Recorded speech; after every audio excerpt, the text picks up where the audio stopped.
దయ్యాలు వేదాలు వల్లించటం అంటే మాకు ఈ టీడీపీకి సంబంధించినటువంటి కొంతమంది సోకాల్డ్ వ్యక్తులను చూస్తుంటేనే మాకు తెలుస్తూ ఉంది. వీళ్ళు ఏమన్నా మాట్లాడచ్చు, ఏమన్నా చేయొచ్చు. నాకు అర్థం కాదండి. నిజంగా జగన్మోహన్ రెడ్డి గారు ప్రజల్ని వారి కష్టాల్ని తొలగించే నేపథ్యంలో అధికార పార్టీని ప్రశ్నించేటటువంటి ప్రయత్నంలో ప్రజల్ని వెళ్ళి పరామర్శిస్తుంటే ఒక మాజీ ముఖ్యమంత్రి వర్యులుగా ఫస్ట్ ఆఫ్ ఆల్ వీళ్ళందరూ పులివెందుల ఎమ్మెల్యే అని వాళ్ళు కొంత పైశాచిక ఆనందం పొందుతున్నారే తప్ప ఆయన ఒక మహాశక్తి అన్నటువంటి విషయం అధికార పార్టీకి బాగా తెలుసు.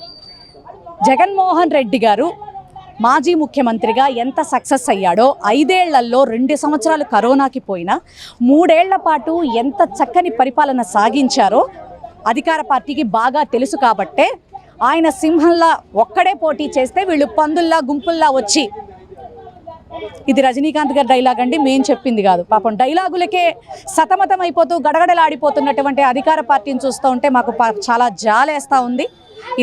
ఇది ఆ రజనీకాంత్ గారి డైలాగ్ అని చెప్పని గుర్తు చేస్తూ రప్ప రప్ప అనుకుంటూ ఒక డైలాగు ఒక అయాచితంగా మాట్లాడితే దాన్ని నేషనల్ వైడ్ చేసి భుజాలు తడుముకున్నారు. అలాగే ఒక్క మాట అయితే చెప్తాను. సింహాచలం గోడ పడిపోయినప్పుడు 7 చనిపోయారు, తిరుపతిలో 8 మంది చనిపోయారు. మరి గతంలో చూసుకుంటే పుష్కర అప్పుడు 29 మంది చచ్చిపోయారు. కందుకూరులో ఎలక్షన్ క్యాంప్ అయినప్పుడు ఇదే చంద్రబాబు నాయుడు గారి క్యాంపెయినింగ్కి 8 మంది చచ్చిపోయారు. మరి వీళ్ళందరి పట్ల మీకు కర్టసీ లేదా? జగన్మోహన్ రెడ్డి గారికి కర్టసీ ఉంది కాబట్టే ఆ నాయకుడికి మా లోకల్ నాయకులందరినీ కూడా వెంటనే అలర్ట్ చేసి 10 లక్షల రూపాయల సాయం మా పార్టీ తరపున చేసి ఆ కుటుంబానికి ఎంతో అండదండగా నిలబడ్డారు. ఇటీవలే మళ్ళీ మా జగన్మోహన్ రెడ్డి గారిని వాళ్ళు పర్సనల్గా కూడా వచ్చి కలిసి కృతజ్ఞతలు చెప్పడం కూడా జరిగింది.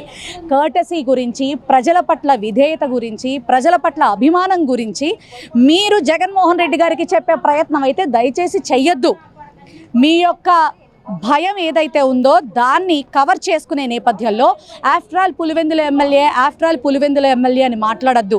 గతంలో చంద్రబాబు నాయుడు గారు కూడా ఒక కుప్పానికి ఎమ్మెల్యే మాత్రమే, అది గుర్తుపెట్టుకోండి. అయినా ఆ కుప్పం ఎమ్మెల్యే గారిని మాజీ ముఖ్యమంత్రి వర్యులుగా, అలాగే వయసులో పెద్దవాడిగా జగన్మోహన్ రెడ్డి గారు ఎంత గౌరవించాలో అంత గౌరవించాడు. కానీ ఈ రోజున నిజంగా 5 ఏళ్లు పరిపాలన చేసినటువంటి వ్యక్తిని చూస్తే 40 ఏళ్ల ఇండస్ట్రీకి నిలువెల్లా వణుకొస్తోంది. అది నిజంగా చాలా బాధాకరమైనటువంటి విషయం.